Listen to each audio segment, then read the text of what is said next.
Welcome to Gray Matters, the podcast for women who are done with the one-size-fits-all and ready for real, honest conversations about hormones, fitness, and feeling like themselves again. I'm your host, Haley Pindle, here with my co-host, the amazing Emily Marshall, here to serve you guys in the best way possible. Let's get into what matters. Oh, hey. I try to cut in too quickly. I'm so excited about what matters. Let's actually, dive in. I'm excited about what matters too. So for you, you're in the busy season. I like doing life updates. So it's honestly just for me to update on like your life because I'm super interested. So kids are off school. How's puppy life? Give us a little bit of an update. Yes, we are. Well, we're done school. So that's crazy. Life transitions, I tell you. It's a big deal. Oh my gosh. Okay, I have to ask you this. Every summer for a really long time, my mom would put us in soccer camp. Do you put your kids in any kind of camp? I was like, oh my gosh, I don't even like soccer. It was just honestly for us to get out of the house. So she would be like, okay, you know what? I have a business to run. I got to get you guys doing something. So that seemed to be soccer camp. Do you put your kids into camps? Soccer camp sounds great. No, Oh, yeah. we don't do soccer camp. Our kids don't like soccer either. They're right there with you. Yeah. However, all of the soccer people who love soccer, please don't be offended. We are not soccer people, but it's great that you love soccer if you love soccer. Yeah, FIFA's going on, so I know having a good time, even though I have no idea what's going on. Exactly. I'm in the same boat. You can update us if you want. Reach out. Let us know how things are going. Exactly. They are doing some camps, but not like fully through the summer. We kind of have a sit down before I don't even know the time frame. You have to sign up for camp so early. I feel like it's in like March or like February. We're like, all right, everyone, what camp do you want to do for the summer? Which, no one's even thinking about summer at that point. But if I learned that lesson, I used to set myself a reminder for, I don't know, like May, that was like, sign the kids up for summer camp, and it'd be like all the camps are full. I'm like, what is happening? So now we do it ahead of time. We have a little combo of like who wants to do what. So I have learned it's just great to put them all in camp the same week, even though they're not doing the same camp. So we find a week that works for everyone, where Wesley gets to do his goalie camp, and Violet's doing this face-to-face ministries camp, and Tessa's doing an overnight camp, and they're all doing it at the same time. Colson doesn't do camp yet. He just turned 5, and so we go and we drive to Edmonton. We stay with our friends. It's like a big event. They all do camps for the week, and our friends are like pseudo grandparents because they're kind of in that same age category, and they totally spoil our kids. We absolutely love them.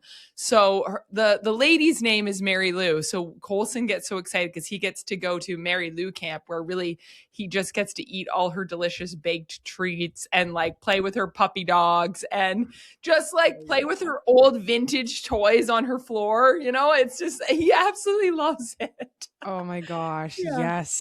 Oh gosh. So besides summer camp, what we used to do too is like, since most of the time, like my parents were home because they can kind of manipulate their schedule a little bit, but there was a couple days of the week where like me and my brother had to get out of the house because my mom had to go to work, my dad was at work, so we went over. I'm lucky enough that my grandparents lived like 5 blocks away, so we would always go to my grandparents' house. This reminded me of that, where my grandma would take us down to the park, like maybe half a block away, where there's a little pool, there's a bunch of kids, so we would hang out around the pool.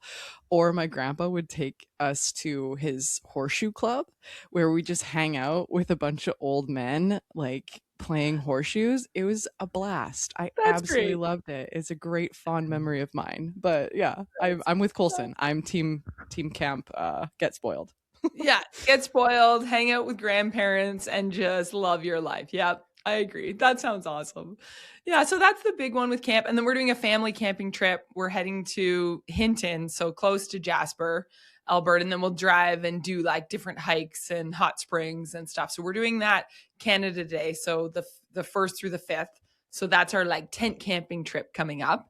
And then they have their summer camps. And then we have with our parish, the Sisters of Providence come and they do kind of like a day camp thing for the kids, and they love it. They've done it the last 2 to 3 years, and our kids just love it. They always have different things planned, and it's very exciting, and it's with a bunch of their friends. So that's something to look forward to. And then the end of August, we're actually going to visit our family in Ontario. Yay. Oh Yeah, so we gosh, have lots that's of so fun good. things planned for summer. Oh, I love it. You're gonna have a blast. Yeah. What's not a blast though, I don't know if you've ever done this, but if you've ever like been through maybe an injury in summer, because summer is super Oh, duper activity heavy, right? So either period recovery or recovering from something where you have to modify your training or modify the amount of exercise that you're doing. Maybe for you that would be an injury. Have you ever been through that, like through the summertime? Because I definitely have, and it's a certain kind of feeling down because of all yes. this stuff is happening. Everyone's going and playing horseshoes, and you're like, well, should I do that or not? I know. And it's just not a fun time. So tell me about when this happened to you. Was this recently or you have had them over the years? No, this isn't recent for me, but I have a lot of clients going through period recovery, and obviously we're in summertime now. So, some modification to exercise is in order. The only thing is a lot of them are runners. They like cardio, they like to go Mm. outside and walk. And that's typically their form. And for me as well, when I went through this, I'll talk from a point of personal, but also through my client's lens. All the stuff is going on outside and you feel like FOMO, like a massive amount of FOMO, Mm. fear of missing out, right? And so some of them are runners. They're like, oh my gosh, Haley, like I'm going crazy because it's so nice out and I feel like I can't run and I can't do this and that. And so it's interesting when I was going through period recovery because again, I've spoke on this before. The only avenue was like this quote unquote all in where you like sit your bum on the couch and you don't really do anything. And it was incredibly hard because you go from a place of like running, being a super like cardio bunny and all this stuff Yeah. to sitting your bum on the couch. It's gorgeous outside, and all you want to do is go out for a run. And so it was really defeating. And for myself, I did choose to not work out. However, I don't choose that for my clients because of all the information that I've absorbed throughout the years. And I now know that's not the best thing for your mental health as well. So, in terms of going through summertime and modifying their training, I think it's super important not to go from like one end of the pendulum to the other end of the pendulum like I did. And also being body literate. So I get this question a lot of like, how do I know if I'm doing too much? How do I know if this programming is too much? And so a lot of it has to do with like body literacy. Have the changes that you made. Like, are you still not sleeping well? Or is your HRV really high or low? Sorry. Low, by the way, HRV means that your sympathetic nervous system is in like fight or flight quite constantly. So that's a signal that you are overtraining or you're overstressed and you need to take a look at your total stress load. um what other ones, like constant fatigue, always sore? These are all very clear signs that you are overtraining and you need to modify your training programming.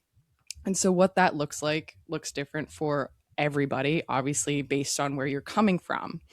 So when I was going through this, like I came from like two a days and like very, very high amount of volume.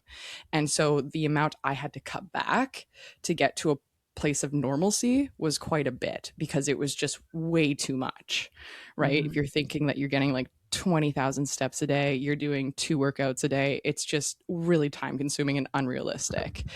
So modifying it to a point as just like a rule of thumb for my clients, like 10 to 12K steps a day is perfectly fine to get the digestive benefits, to get the blood circulation without overtraining your body or overstressing your body.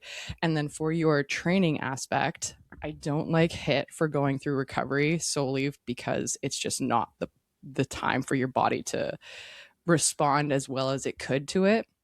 So I don't advise on HIIT workouts. However, doing some low intensity cardio like walking, like again, the 10 to 12K steps, some strength training, maybe 3 to 4 days a week, where you're also paying attention to the overall volume of your training. So if you're doing like I used to do like 8 exercises, 3 to 4 sets each, and like that's a lot of volume.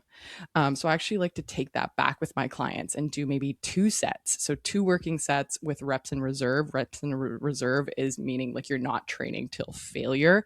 You're training to maybe 3 or 4 reps in reserve. So 3 to 4 reps before your failure rate. And we've talked about RPE before, and that would be around like 6-ish range. Mm-hmm. RPE, right? And so this lower intensity, lower volume is going to allow your body to recover better, but you're also going to get that mental aspect of being in the gym. Okay, I don't have to completely overhaul my life. I can go out in the sunshine and have my morning walk and listen to a nice podcast. I can go to the gym and have that community aspect of it. So I think finding a happy medium, and again, modification will look different for different people and where you're coming from, but just as like minimum effective dose, I think that is a good place to start. That's great. Hey, I'm so glad you brought up the number of exercises within like what you were doing when you said you were doing like 8 exercises, and that is a lot.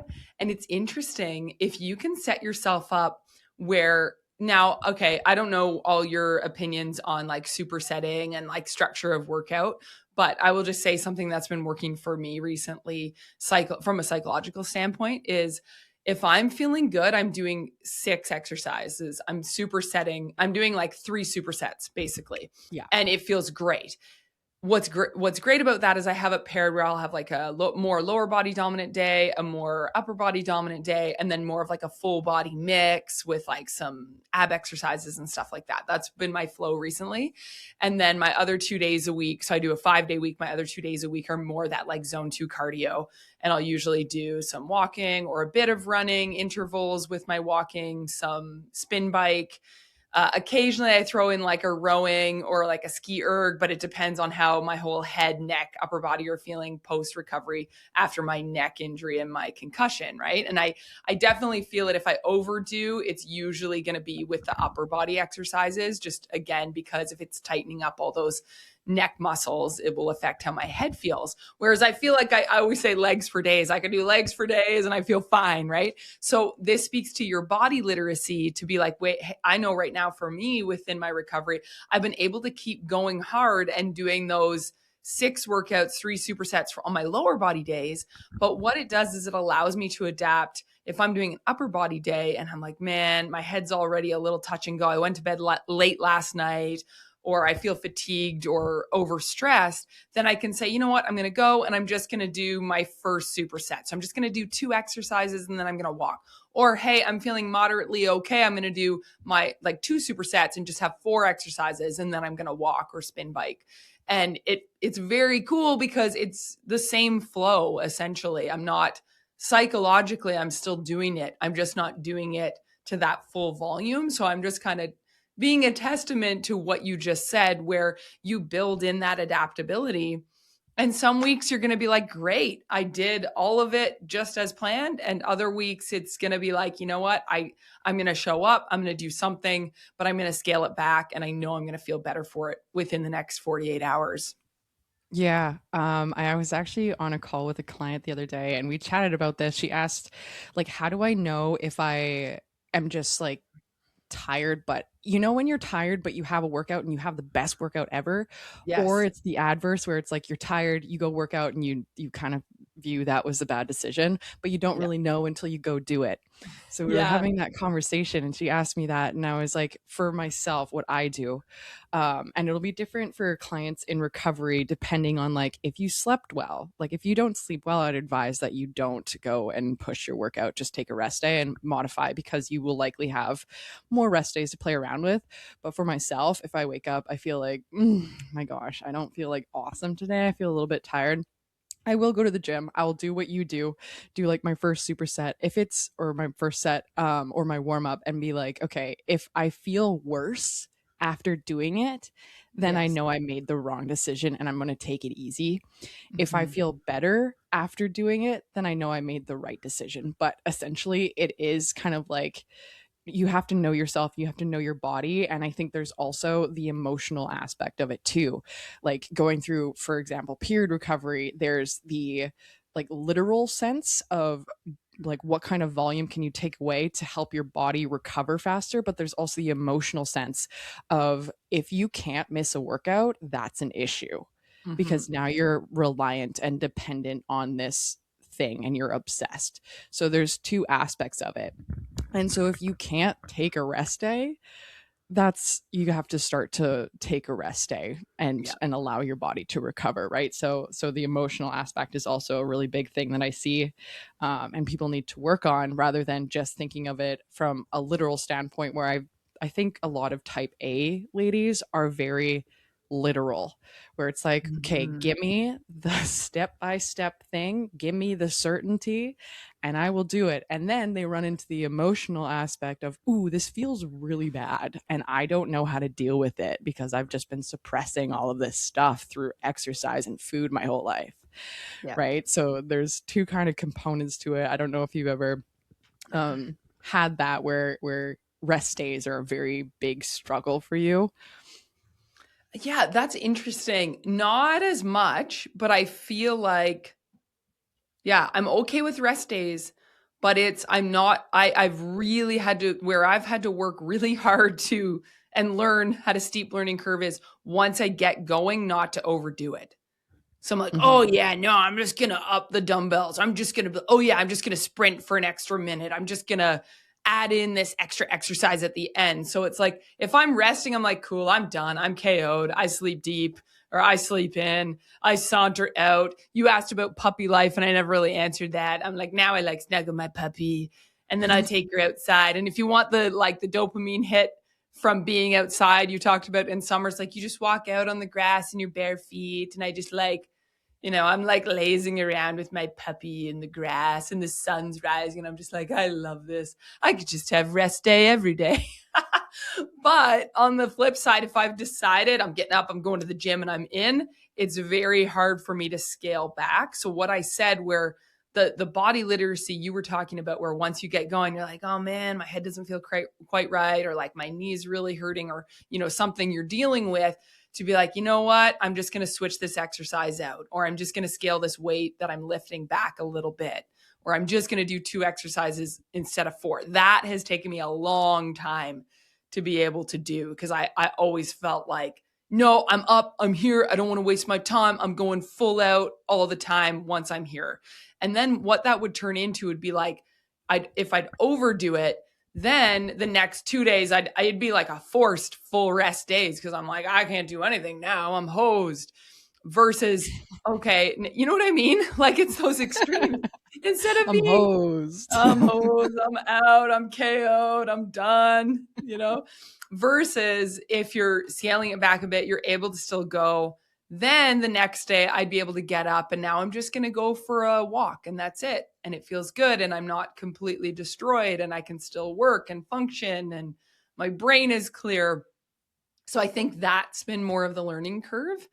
And there are ways where you can just, learn to enjoy the fact that for me right now with a puppy, sure, I would love to be able to take her on our path. She's not quite there yet and actually Mhm. like run with her on a leash. Sure, that'd be super fun. That's a future goal. But for now, I can be happy with, and I know it's for a reason, just walking around our yard.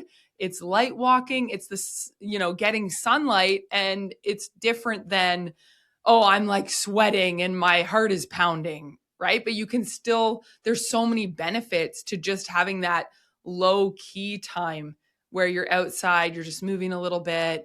And so you really need to mentally train yourself to, in those moments, realize the health benefits that are occurring right in front of you when you do those things, even though you're not pushing yourself 110% in a run or in a weight training session.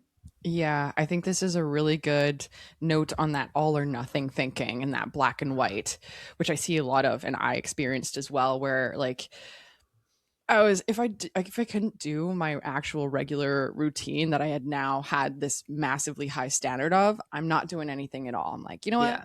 That's it. I'm done. If I can't have it my way or it's the highway, then you know what I Yeah. mean? which is obviously not a great mindset to be in, of course, because then you are kind of using it as a very transactional thing.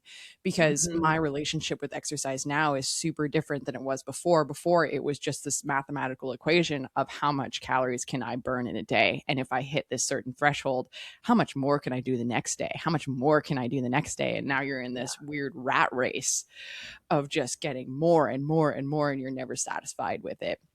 And so, what you're talking to, or the point that you're talking about, is like you can find this nice, happy medium, but you do have to shift your focus from being numbers and transactional to being, what is my body telling me? So, that body literacy, because I promise you, 99.999, 110% of the time, you feel like crap overtraining. There is no body on planet Earth that likes to overtrain. It's just you're kind of having a blind eye to it and you don't want to give it up. But giving it up will actually yield you feeling better. So shifting your intentions to be like, okay, what does success now look like in terms of training and nutrition? Maybe it'd be like, oh, I sleep better. I don't feel like super tired all the time. I'm not crashing at 2 p.m. I actually feel like I have a personality now and I'm not just this drained human shell of a being, right? So I think that's a really good example of just trying to get that gray area thinking with exercise, where it's like, no, you don't have to completely throw it out the window, but you also don't have to keep the standard that you had before, if that makes sense. Mhm. Yes. And it's interesting when you think about what are you going towards, you need to be realistic with those expectations. So, I think what you're speaking to there, Haley, is when you are perpetually overtraining and you use the example of, feeling like a shell of a human being, it's like you actually feel like crap all the time or Mhm. almost all the time. When you are in and you can speak to this, but I'm assuming we have similarities in this regard, is like now that we are in a state where our guts have healed, we talked about that on the last episode, our energy levels are way more stabilized than they were. You're looking at about a third of the time. So when you look at like just the natural life cycle of how your hormonal cycle goes, your ups and downs with just how you are in your environment, even like swings in the weather where, storm front comes in and there's a pressure shift, that can affect how your head feels.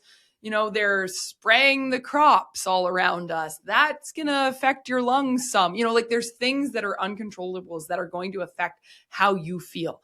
Once you dial in like, okay, I'm actually resting. I'm actually training appropriately for my life phase. I'm actually eating calories in my day. I'm drinking water. You're doing all these things to help yourself feel good.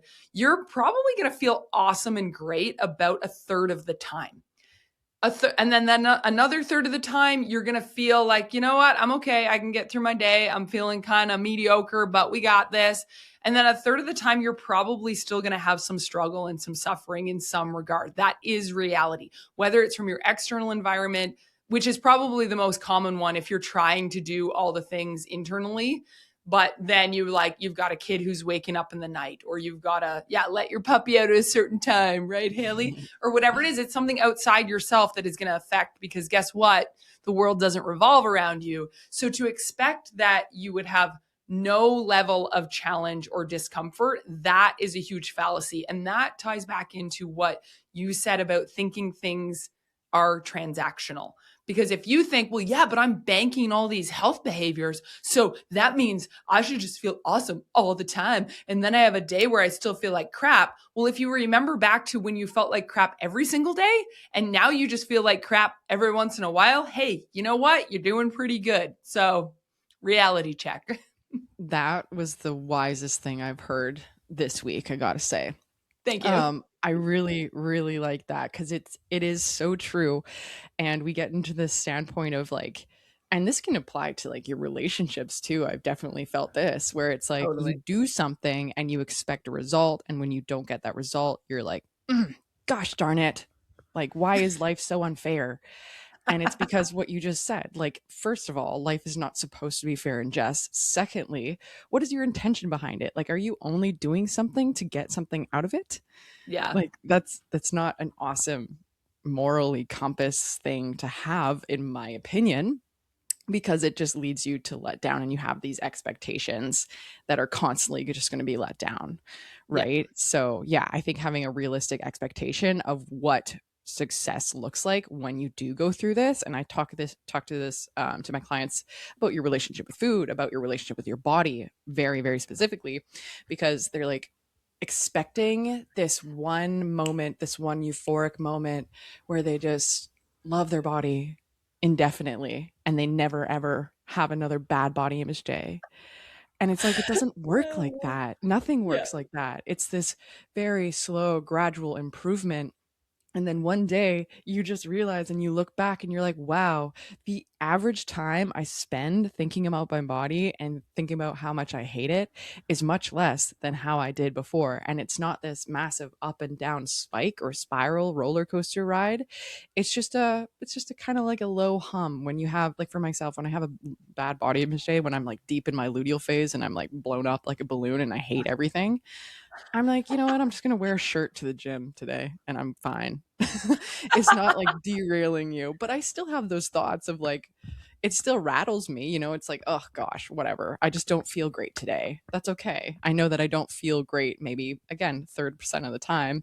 It's not all the time. I think we generalize things a lot where it's like one thing happens that's bad and you're like, my whole life is crap. You know what I Exactly. mean? Yes, it's when you grandisize, right? And there's this Yeah. catastrophizing where it snowballs down the hill. And it's interesting because if you can flip the pendulum to where you actually love your body, like I genuinely love my body now. And it's not because there's like this perfection, like, oh, look at me, I have this perfect body. I just really appreciate my body. My body has birthed four children naturally. It's amazing. It's breastfed four babies. It's done all sorts of different workouts. It's recovered from 1,000 injuries.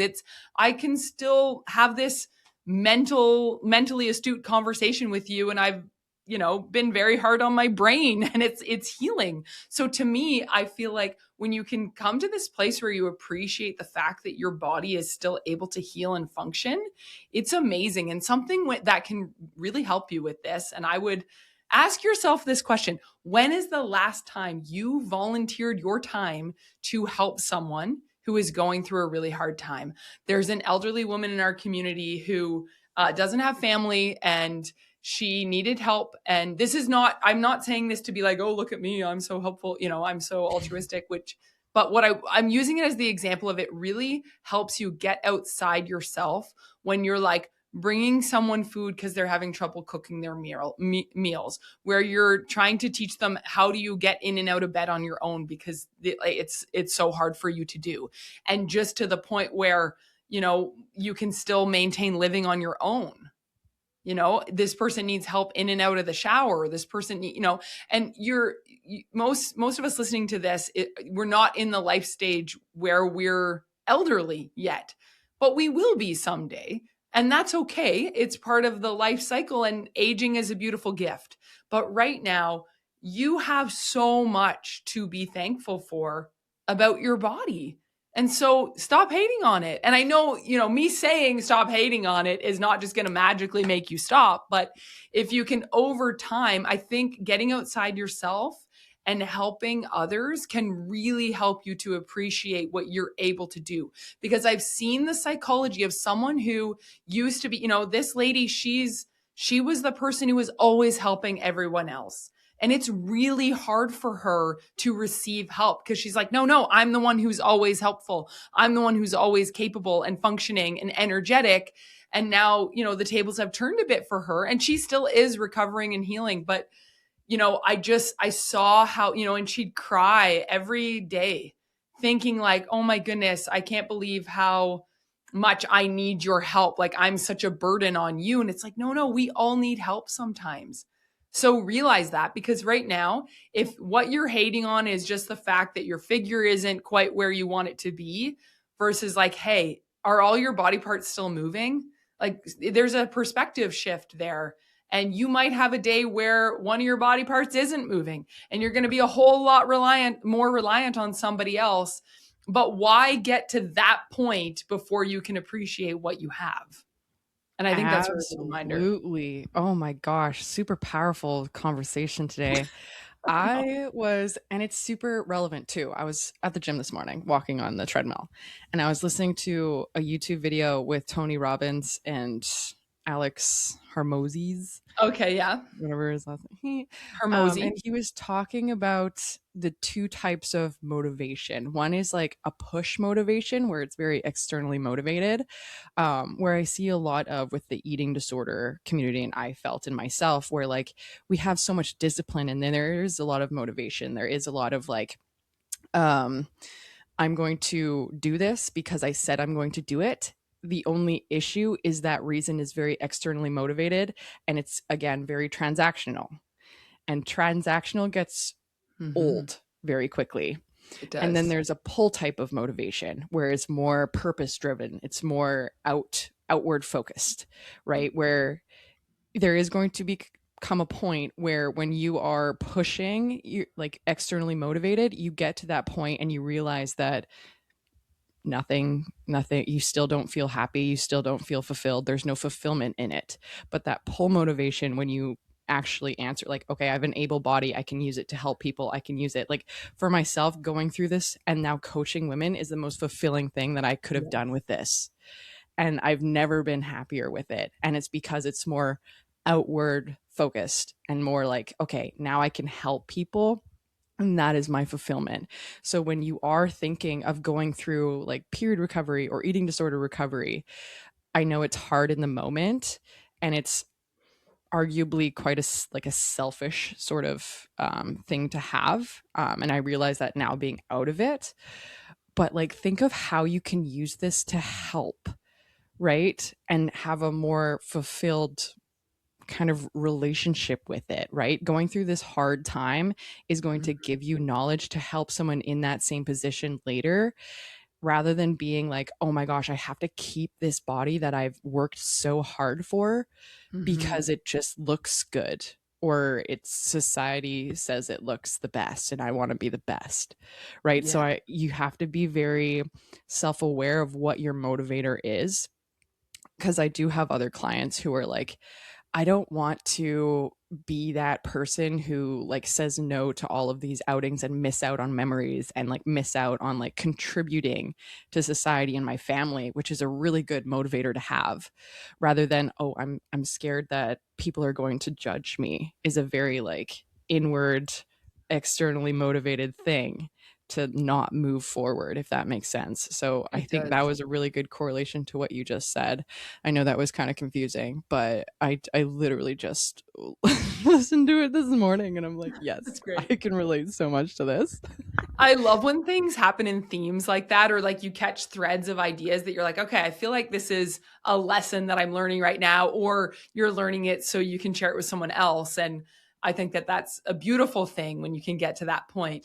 I was thinking about because you said so much when you started bringing up these topics, and I there's so much we can tease out. But the other one where you related it back to relationships with the whole transactional nature, this is something called mutual egoism. And mutual egoism is actually when you're just still self centered, you're just doing things for the other person so that you can have something in return. And this is how a lot of our modern society operates, because we're so ingrained with all this marketing and media to be like, well, this is how it happens in the business world, right? But then people let that leak into their personal lives and their close relationships, and it's actually really sad. It's not what love is. Love is where you will the good of the other first. And then, if everyone's doing that, essentially everyone's, loving on everyone, which is good. But it's a really hard thing to do because we naturally want to come back to self-centered, and how can I get ahead and what's in it for me? And that's something that, it's like the selfish human nature, right? You've got to get outside yourself. And I think we've come back to these threads that are very global in our lives where it's like, yes, this applies to exercise and nutrition, but clearly these same principles apply to our relationships and to how we run our businesses. And it's very hard to thread it out. Like you brought up the point of, well, what do we want? We just want this checklist. And if I just follow my checklist, X, Y, Z, and then A, B, C, and this is going to happen in this way. No, that's not how it happens. You could be doing everything right with your health and fitness, and you might still run into issues. And that's the risk you take. Mm-hmm. But I will say this, most of the time when you are applying effort and energy into these areas, you will be doing more good than harm. And if you were doing nothing, you'd probably be way worse off. Like if you were either just doing absolutely nothing or like that other extreme where you're just constantly overdoing it and burning the candle at both ends, in both of those scenarios, you will be worse off versus if you're like, okay, you know what? I'm going to work on myself. I'm going to learn how to get outside myself, do things out of love, not egoism for others. And then even when I'm thinking about my fitness and health, it doesn't all have to be centered around, like you said, I just have the best body, or I just blah, blah, blah, or I need to win all the time. It's like, great, sure, that's cool. We can celebrate each other when we have wins.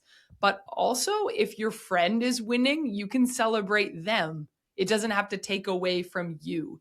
And that's something I've learned through the years of having injuries. It's like, you know what? I used to always lift more than my friend. I injured myself. Now we're lifting the same amount. Okay, am I going to be like, oh crap, see, I suck now? No, I'm going to be excited. This is actually easier. We don't have to load and unload the bar. We can just keep the same weights on and we can both take turns lifting. And it's actually great, right? It doesn't need to be a competition all the time. So it's like, yes, some wins. Everyone should get some wins if you're putting in some time, right? Absolutely. And you've mentioned this before, like everything has a shadow too, right? And I think you can either view your intention with the shadow, so like the darker part of it, Yeah, or shadow the side. the lighter part of it, where it's like bringing this back to exercise and modifying your workout programming when you're going through recovery, thinking about how much you're going to gain in this process rather than how much you're going to lose, because both exist and both can Yes. exist at the same time. You can grieve like the loss of, you know, training as hard as you do, or your past life and how it's going to change, because change is hard whether it's for good or bad. Yeah. But there's also an aspect of it where you can look at in an abundance mindset, right? Where like you're going to gain more quality sleep. You're going to gain your cycle back. You're going to gain like feeling more feminine, like more like feminine. Yeah. Inevitably, you're going to gain a better relationship with exercise. You're going to gain more time to allocate to relationships, your career, your hobbies, so on and so forth. So I think you can look at it from two different standpoints, where it's not like it's all bad or it's all good. Like neither of those are true. It just is kind of like a messy middle sort of thing, right? So to kind of bring us back to a strategy in which you can apply to, like, if you are going through this, and how you can reduce volume, kind of thinking of it from a standpoint of abundance and not just completely cutting out your exercise. What I mentioned before, reducing your volume. So again, you do have to look at it from a standpoint of what is my total stress load. So this answer will be different for a lot of people. If you are working really long hours, if you have young kids, if you have a puppy, if you have a lot going on in your life, you will likely have to take a little bit more volume away to allocate towards the different stressors, because your body does not compartmentalize different like stressors. Like physical exercise is not a different stress than your mental load. So you have to look at it from a standpoint of the same bucket. However, if you don't have a very stressful life and you feel like, okay, yeah, summertime, I'm off school, I'm not working, like I have a lot of time on my hands, then you can be a little bit more giving with it. But essentially reducing your volume meaning amount of sets that you're doing, amount of reps that you're doing, load, so your RPE, so training with reps in reserve, and then also like recovery as well. Like we've mentioned this before, adding in more rest time and not turning every exercise or every workout into a HIIT session is really beneficial. And then adding in some rest days. So again, you can take volume away from your workout and then also adding in more rest days. So going from a like 5 or 6 day split down to a 3 or 4 is going to be more beneficial, right? And then on top of this, we're just talking from this from a standpoint of exercise, by the way, not nutrition. Obviously, you do need to pay attention to your nutrition alongside this, but we're just specifically talking about modifying your training for recovery here. And then last thing, again, like I mentioned on HIIT, I would actually take that out completely for the time being, solely because it is quite a cortisol spiker and we do want to mitigate that. And last thing I do want to say about this is it's very temporary. A lot of my clients are fearful that they're not going to be able to push again. I had that same fear of like, I just genuinely like to work for a goal, whether that be like a half marathon. I did a Grand Fondo after recovery, which is a cycling race, or like pushing weight.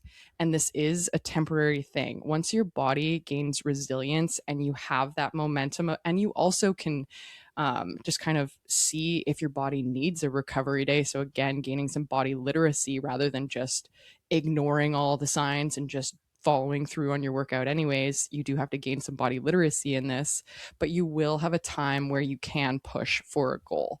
It is not a forever thing. Your body is not indefinitely this porcelain doll that you have to, oh my gosh, I am so scared of breaking it after going on my 20-minute walk. Right. It's not a porcelain doll. Like, it's totally fine. But again, everyone is different. So you do have to gain some of that body literacy and read your body a little bit more than just ignorance is not bliss, everybody, not in this aspect. So just to kind of round us all up. Yeah, just to round this all up, how to modify your own personal training and how to like ask the questions of like, am I sore all the time? Is my sleep crappy? Can I take a rest day? Is this affecting my mood in a negative way? Right? What's my HRV at? If that's something that you do track, heart rate, and things like that, that you can kind of use to answer your own question, right? So many people come into my DMs. I'm like, is this too much for me? I'm like, well, your body will tell you, but you have to learn to read your body. So this is a great episode to listen to. Because again, it's super different for everyone. And it also depends on like how much you're eating. I mentioned like HIIT, and I have this question a lot too. I know I'm going on a rant, but people are like, okay, exercise is a stressor. How do I know if it's too much of a stressor or if it's just something I need to look at from a standpoint of energy balance, right? So I mentioned steps before and how 10 to 12K steps is a reasonable amount.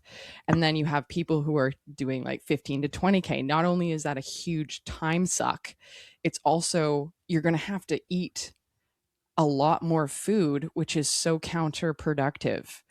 I would much rather challenge the fact that like you're more addicted to getting this very high step count than you actually using it just for circulation and health reasons. Like, at that point, it's turned into something that's not healthy, right?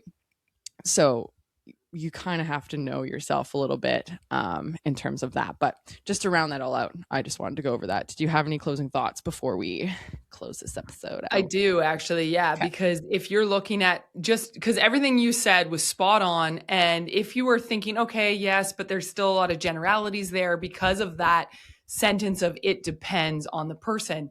Here's how you get the specifics for yourself. You do an audit. You do an audit of your time and your energy. And if you're telling yourself, you know what? No, I still want to get 4 workouts in. That's great. Then keep the 4 workouts, but you need to look at your other things and say, well, can I change these other things that are, high stress at work? Can I change my work hours? Can I change my situation with whatever else is going on in your life? Maybe you have a relationship that's like sucking your energy. It could just be a friend who's like, totally overstepping boundaries, right? And so that's where when you do that audit, you're going to look at everything going on in your life and you're going to go, okay, no, I'm prioritizing 4 workouts a week. Or you're going to say, you know what? No, I got to keep, it's a busy time at work and I got to stick with it. I'm just going to go down to 3 training sessions a week. So doing the specific audit can give you more specific answers. And if you're bringing that audit to Haley as your coach, she can then guide you on, okay, yeah, I see where your blind spot is. Here's what we need to change to have better results moving forward. Absolutely. Oh my gosh, cliffhanger. I want to make an episode on how to do an energy audit and what might be draining it. Stay tuned for next week, everybody. It'll be our topic of choice next week. So make sure you guys subscribe to our YouTube channel, share this episode with a friend who needs it. And until next time, eat more, stress less, lift heavy, and stay in the gray.